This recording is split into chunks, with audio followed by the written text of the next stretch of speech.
Neil Malhotra, welcome to the Human Capital Innovations Podcast. It's great to be here. Thanks for having me, John. It is a pleasure to be with you. You're joining us. Actually, today you're in San Diego, but you're joining us typically from the Bay Area. You're a professor in the Stanford Graduate School, and it's a pleasure to have you. Today, we're going to be talking about the biggest issues facing social innovation and responsible capitalism over the next decade, and really how that can and should inform our leadership within organizations. As we get started, I wanted to share Neil's bio with everybody. Neil Malhotra is the Edith M. Cornell Professor of Political Economy in the Graduate School of Business at Stanford University. He also holds a courtesy appointment in the Department of Political Science. He serves as the director of the Center for Social Innovation at the Stanford Graduate School of Business, and he received his MA and PhD in political science from Stanford University. He received a BA in economics from Yale University, and he's the author of Leading with Values and editor of Frontiers in Social Innovation. He has authored over 80 articles on numerous topics, including American politics, political behavior, and survey methodology.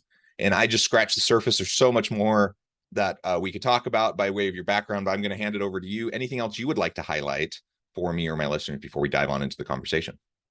So just a little bit about as director of the Center for Social Innovation, we run a lot of programs like social entrepreneurship program and impact funds and impact investing. And we oftentimes get so many emails, can you help our organization? What can, we learn from you? And one reason we released this book is because we don't have the scale to reach everyone, but we don't want our ideas cloistered in the ivory tower. We want to share them with everyone so they can achieve their dreams of making the world a better place via organizations. So that's just kind of what motivated me to work on these issues and topics. Yeah, that's fantastic. And I agree, I see myself as or at least I certainly strive to be a scholar practitioner. I'm not at Stanford. I'm at a regional teaching university, Utah Valley University in Utah, a little bit south of Salt Lake City. But, everything I do, I try to make sure that it's scholarly as well as practitioner influenced, and that I can disseminate it more broadly, hopefully to have the impact that we're shooting for, right? Because nobody wants to write an article that only gets read, by colleagues in their discipline. They want to do things that are going to make a difference in the world. And that's the kind of work that you're doing, and I applaud you for it. So let's start the conversation today by talking about the biggest changes in social innovation and nonprofit management over the past decade or so. And then we can get into some of the biggest issues we're facing moving into the future. Great. Well, I think your question kind of reveals some of the changes. So definitely 2 decades ago, the main vehicles of impacting society through organizations was the nonprofit form and also government. So people who were interested in influencing society for the better tended to go into those fields. And, I think a big advance in nonprofit management at the time was to make nonprofits run more as regular businesses, have revenue models, don't just rely on foundation funding, et cetera. The big kind of changes over the last few decades have been that there's a diversity of organizational forms that can yield social innovation. So you have for-profit corporations, hybrid corporations like benefit corps and B corps. You have different funding models, so not just philanthropic funding, but you have impact investing funds, and not just niche impact investing funds, but ones started by major financial institutions like JP Morgan, Texas Pacific Group, et cetera. So it's become just much more mainstream, where social innovation has been embedded within the mechanisms of capitalism rather than being separate and apart from that. Makes sense. Yeah, and it's interesting. So I'm heavily involved at my university of about 42,000 students in the social impact space. So I'm the academic director of our Center for Social Impact, and social innovation being a piece of that. We actually adopted the Stanford Pathways model a few years back in terms of the pathways of social impact, which includes corporate social responsibility, social innovation, in addition to some other approaches to trying to drive social and community change. And it's just wonderful to see the evolution of all of this over time and how more organizations are trying to lean into this space. They're not, I think more and more it's not seen as a separate, if you want to be a do-gooder, go start a nonprofit, go do that. But it's really, many organizations have their own philanthropic arms within the corporation. As you mentioned, it's just a lot more embedded. And I think that's healthy for everybody. There's also, lots of critiques around capitalism as an economic system, the ability for capitalism to address the most challenging social problems of our day, environmental problems and such. And so as we move into this, what you framed as responsible capitalism, some people talk about stakeholder capitalism, triple bottom line, various terms to talk about the general idea that we just need to have more responsible capitalism. Let's unpack that a little bit and talk more about what that can look like moving forward and how we can, that's the system we have. So whatever the critiques are that people may have of the capitalistic system, that's a great conversation to have, but it is the system we're working within. And so how do we leverage that system and even revise that system, even change it in such a way that it can better address the types of needs that we have that are pressing today? Yes, that's a great question. And just a little bit of historical context for your listeners, kind of the growth of shareholder capitalism it was not an immoral thing. It was a moral thing in the 70s and 80s. So there was a lot of concerns that the economy was doing poorly, there was low productivity, and a lot of this was blamed on managers not being good stewards of their shareholders' money. The kind of ideas from people like Milton Friedman and Jack Welch were actually based on moral kind of bases. And let's be honest, the growth of capitalism has lifted millions of people out of poverty throughout the world. But just like anything can go too far. And kind of the overemphasis on short-term shareholder profits has really kind of made capitalism not work for many people and cause a lot of externalities. So I think there's a lot of lip service around stakeholder capitalism. And the problem is that nobody actually wants to write down what it means. So if you look at the Larry Fink memo, the Business Roundtable memo, it's just a lot of fluff, to be honest, because they don't actually explain the trade-offs. So if you actually, shareholder capitalism, for all its faults, is extremely logical. It basically says, if you work for these shareholders, you have one job, which is to maximize the share price for the company. And whatever you do, that's what you need to do. Now, the problem is that the stakeholder capitalism people don't have an equivalent logical statement like that. They're afraid to write it down because it's a lot tougher. So if you actually care about society at large, well, how do you balance the needs of different stakeholders? Something that might be good for consumers could be bad for employees. Something that could be good for the environment could be bad for labor or racial equity. So this is the problem with current stakeholder capitalism, is that people want it to be very fluffy and not rigorous.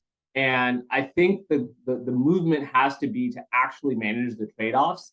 And if you want to manage the trade-offs, you have to write these things into the financial statements in a real manner.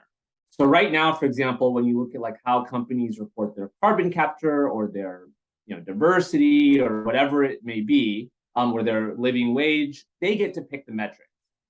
But that's not true for revenue. It's not like you can just make up revenue. There's GAAP standards on that. Now, obviously, firms fudge all that stuff, but there at least is a written down set of standards.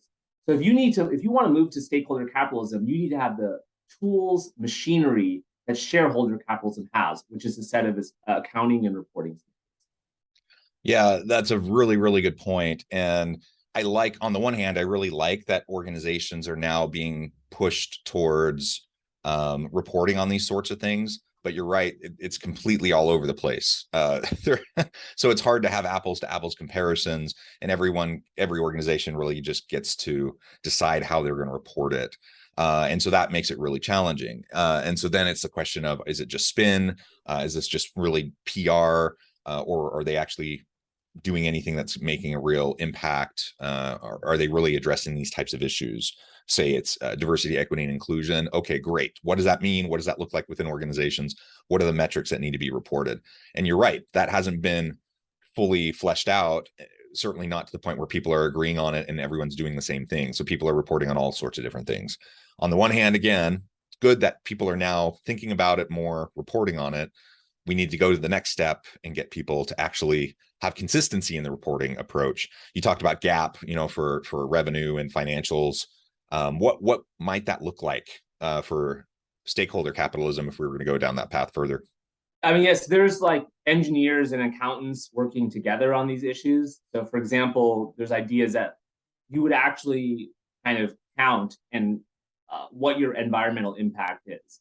So you would actually look at how much carbon you put into the atmosphere versus, taken out, how many trees were planted versus taken out, how much pollution was put versus reduced, things like that. You could put dollar values on that. And then, what's reported is, yeah, this was your profits, which helped your shareholders, but we're now going to subtract out what you hurt society along with it. And then potentially, once you have that kind of reporting, that stuff can be taxed, right?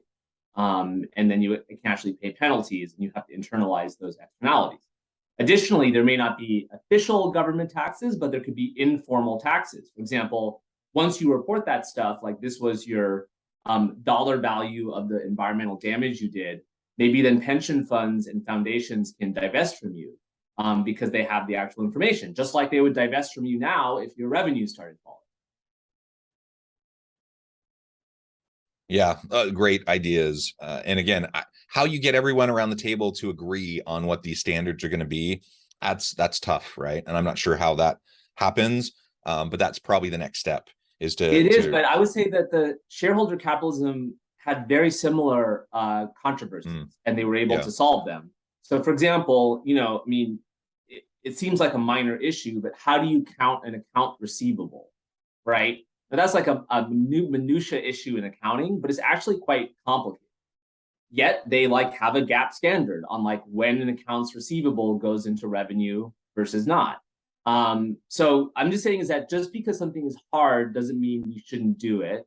And there's been, I think, equally hard challenges in the past that people were motivated to solve because of the benefits to society, because we need to have common accounting standards. And I hope we can do it again. Yeah, agreed. We shouldn't shy away from something just because it's challenging, just because they're difficult conversations, just because it may seem a little bit politically charged. They're necessary conversations, and with the types, the scope and scale of the challenges facing the world right now, we need this, and we need this badly. I'm wondering now if we can transition a little bit as we're thinking about responsible capitalism. We're thinking about social impact, social innovation. What does all that mean now from a leadership perspective? If I'm running a team, say middle management on up through executive level, C-suite, why should this matter to me above and beyond the PR piece? That most organizations recognize they need to do something, otherwise they're going to look like a horrible corporate citizen, and then their customers are going to flee, and it's going to be a challenge. But beyond that, getting to the point where this is something that actually matters to us, why does it matter? Why does it need to be a focus? And what can I do as a leader to better embed successful impact metrics and approaches within my organization, and maybe lead out on this before there's any standards that are established? Yeah, so I'll answer that from kind of a moral perspective and then a strategic perspective. So, from a moral perspective, capitalism relies on these institutions being very strong, like democracy, etc. And if all of these social problems kind of threaten those institutions, whether it be climate change or inequality, etc., then there's not really a good environment to do business. So, I think Americans and Europeans, people kind of in the industrialized world, they have a lot of privilege, and they don't oftentimes see that a lot of things they take for granted, like the rule of law, property rights, etc., don't exist in every country. Low corruption, and that's fairly fragile. So that can go away if these social problems create social instability. Now, I think on a strategic perspective, it's actually unclear for a lot of companies if their customers really care. I mean, especially maybe B2B companies, or companies are just not in the public eye. But I would say that there's so many stakeholders that can give you help, and that includes regulators, employees that walk out, things like that. And I would say that the whole stakeholder capitalism model is so much more democratized than it was 30 years ago. or let's say in the 1950s. So I mean, what Ralph Nader did to put pressure on the car companies, and that's something very, very hard to do that he did. You have to like kind of build a social movement. You have to convince like elites like the New York Times that you're serious, things like that. Well, now you can just have viral tweets and you can put a company on its heels. So companies have to be just a lot more careful than they were in the past, because the ability for mobilization socially is just a lot easier than it was decades ago. Yeah, yeah. The ability to rapidly share and put pressure is in many ways an asset. It's a great tool to be able to use, and also increases the complexity around all of this. And perhaps it makes it a challenge for organizations to want to get around the table to have these hard conversations. And I don't know the history like you do, but going back to shareholder capitalism and the emergence of this, this predates, of course, widespread use of the internet and social media and any of those sorts of things. Clearly, there's still political challenges associated with it, but it just feels like it probably would have been a little bit easier in that context to navigate this than in the world of viral tweets and social media, as everything can just launch into these viral public campaigns and moments that could easily derail conversations, it seems like. Yeah, it's a double-edged sword for sure. I agree with that. I think it's complex to know if it's net positive or not. But I would say that like companies care a lot more of these issues now because the reputational risks are much higher. That you don't need to go to an elite first. That's your gatekeeper. Yeah, yeah, absolutely. So everyone is definitely paying more attention. And again, that's one of the greatest shifts that I've noticed over the last couple of decades is, when we talked about social innovation or corporate social responsibility, 20 years ago, triple bottom line even, and some of these types of things, they were fringy. Some people were focusing on them, but they weren't the mainstream. And now this is becoming more and more mainstream. It's just kind of the general expectation. And certainly for millennials and for Gen Z workers, they don't want to work for an organization that isn't, more responsible or taking, what they deem to be good, healthy stands on social issues and those sorts of aspects. Yeah, I think one reason for that is that capitalism has become a lot harder for those generations. If you look at kind of the restriction of housing supply, increased cost of education, it's not like you could just like work for one of these Fortune 500 companies and have this ticket to an upper middle class lifestyle. Like that just era is over. So I think a lot of this younger generation, they have to be motivated by something more than this hedonism because it's not there for them anymore.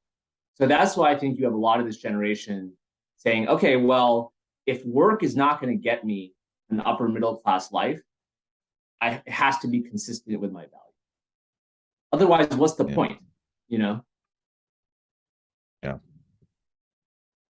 Very well said. So I'm wondering now, as we're getting close to wrapping up, if there's any final thoughts as you're thinking into the 5-10 years plus into the future, where do you see things moving? What do you think the state of affairs will be, say, in a decade from now? Do you think we're going to be able to wrap our heads around and start making really good, substantial movement towards addressing things like climate change through our corporations, those sorts of things? I think yes. And I think one reason for that is that I think we're getting more disciplined. And just like kind of finance became more disciplined with kind of thinking through what makes the value of a company, gathering more data, we're going to be doing the same thing on the social space. So you can't just kind of have nice glossy brochures anymore. I think it's going to be that you have to kind of show that you're making impact. You have to have a theory of change, strategies for measuring impact. And our book, Frontiers in Innovation and Social Innovation, goes over all of these models and frameworks. And increasingly, like if you want to be in this sector, you kind of need to be conversant in these models and frameworks as is getting more disciplined. You can't just show up with a glossy brochure. All the impact investors demand it. And I think that's a good thing. I think kind of being more careful and rigorous is what like leads to success. So that's why I'm optimistic about the future.